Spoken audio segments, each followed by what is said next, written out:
In our lab, we study Alzheimer's disease, a neurodegenerative disorder with severe memory loss.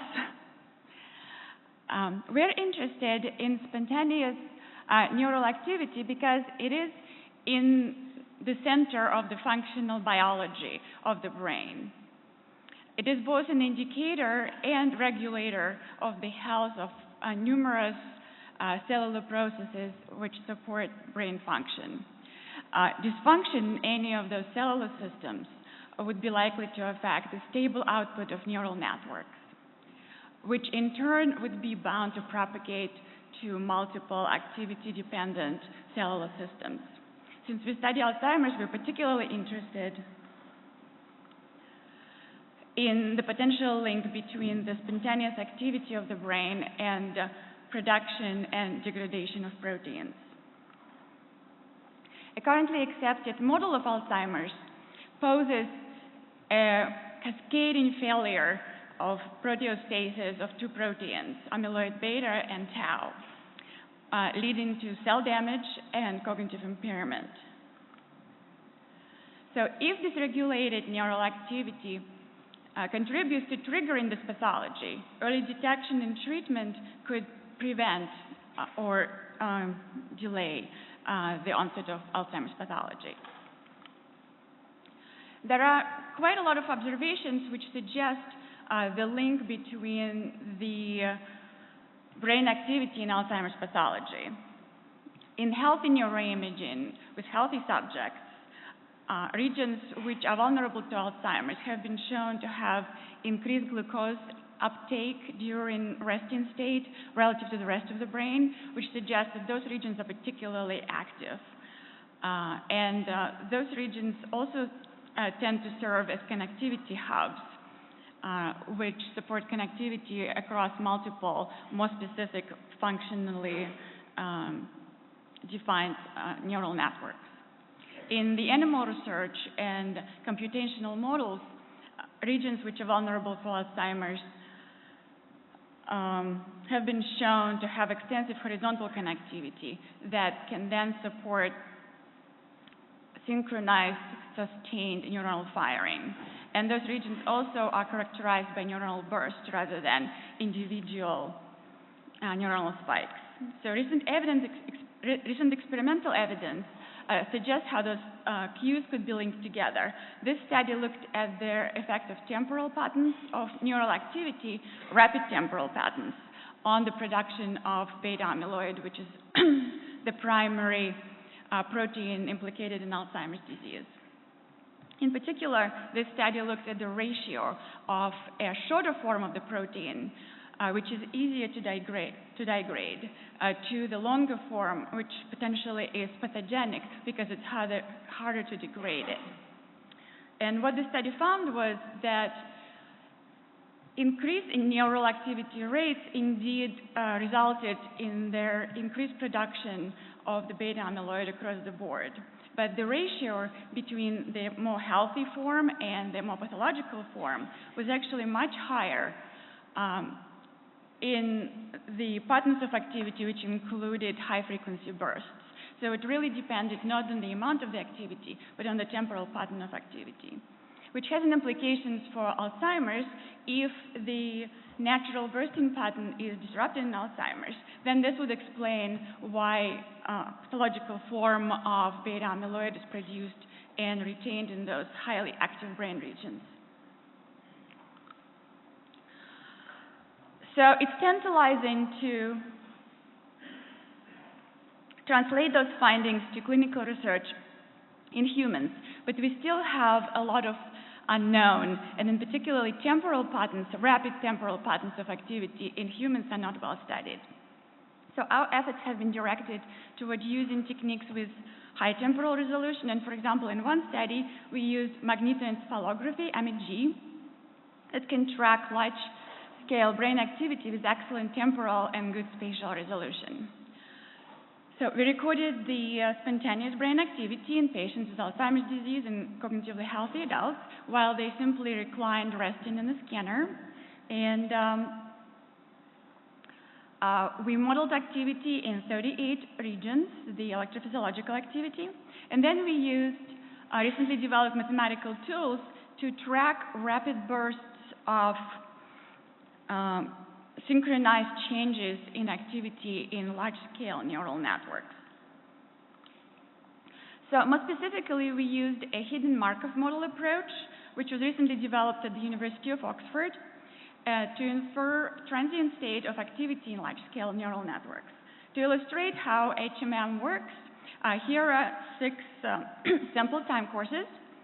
And what HMM would do, it would classify each time point as the activity in a specific unique neural network. So for example, here in the center, activity in different networks is color-coded with yellow, pink, whatever, green. So what we can do then, we can correlate the time courses of each HMM state with the original time courses recorded in the brain to see which time courses actually are at the basis of each state. And of course, we know where those time courses were recorded in the brain.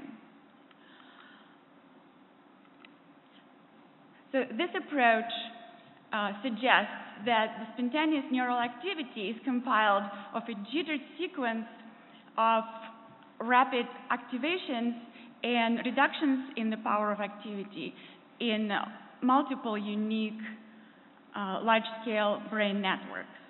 And in real time, like in really real time, it would like this. So brain is really kind of picking up those networks and releasing them really fast. So now we can organize the information we get from HMM into temporal matrix, which can describe for us dynamic large-scale connectivity. So we can compute the rate of occurrence or the overall time spent in a particular state of activity in a given network. We can compute the mean durations of visits to each activity network state. And we can even compute state-to-state transition probabilities. All of this will tell us a little bit more about how dynamic patterns of connectivity really work in different clinical groups. So here's our findings in Alzheimer's disease. So we were able to see both in healthy controls and in Alzheimer's patients, we were able to see networks which seem to be very reminiscent of the classic fMRI-based resting state networks. So at the top, that first network is default mode network, which has been consistently shown abnormal in Alzheimer's pathological studies.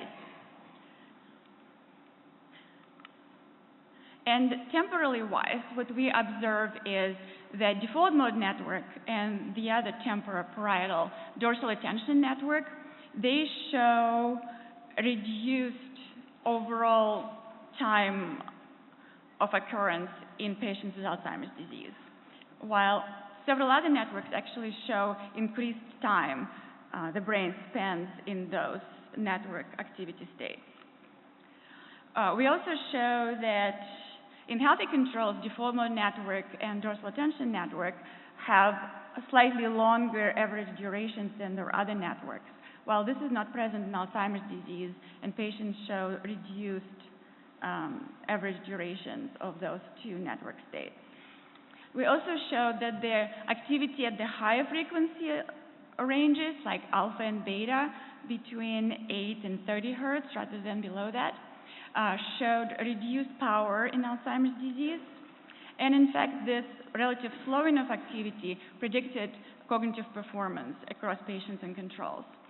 We also show that switching between networks, especially to and from default mode network, was disrupted in Alzheimer's patients, presumably suggesting deficits in the interactions between networks. We now continue this work by trying further bridge across the rapid electrophysiological recordings, which is similar to animal studies, and fMRI, which has a slower time course. And up to now, a lot of studies were done using fMRI, so we really need this high temporal resolution to learn more about healthy and disrupted natural patterns of activity. So now we are recording EEG from a high-dense sensor array, and we expected that electrophysiology would be similar to magnetoencephalography in its ability to separate different network states across time. And what we do, and we of course use hidden Markov model and do exactly the same analysis as we did with MEG. Then we put participants wearing an EEG cap inside the MRI scanner. And now, because we record fMRI concurrently, simultaneously with EEG, we can actually deconvolve the hemodynamic response evoked by those bursts in the neural electrophysiological activity. So our goals for this particular project were to confirm precise maps of those fast states we see with MEG, and also to disambiguate neural and vascular contributions to fMRI, which is pretty important given the assumption of fMRI relies on blood flow being not pathological due to, say, aging or neurological disease. Okay, so our first success in this project was that we were able to replicate the maps we saw in the MEG. And again, those maps remind us of the classic large-scale networks observed with fMRI.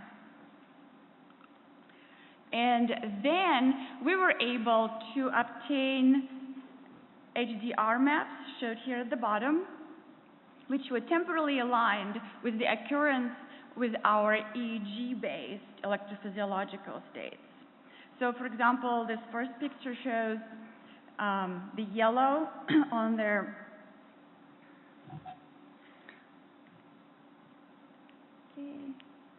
okay, so those yellow states are all basically remind us of a default mode network, and this is electrophysiological activity. And at the bottom, we see the time-locked map, which we observed using fMRI. So this is basically a HDR map. And we see how clear it is that this is really a default mode network defined in prior studies. And for example, here we also see similar outcome for the dorsal attention network, where up here, the blue in the arrow and the blue at the top is electrophysiological states, and up here we see an HDR map, which really overlaps the traditional dorsal attention network. So the other bonus of this approach that now we know exactly the timing and other parameters of the neural activity, and we can compute sort of pure HRF, pure hemodynamic response evoked by neural activity, not by a stimulus which generated neural activity. And therefore, we can really disambiguate the neural and vascular contributions, and this will allow us to study neurovascular function in aging and Alzheimer's disease.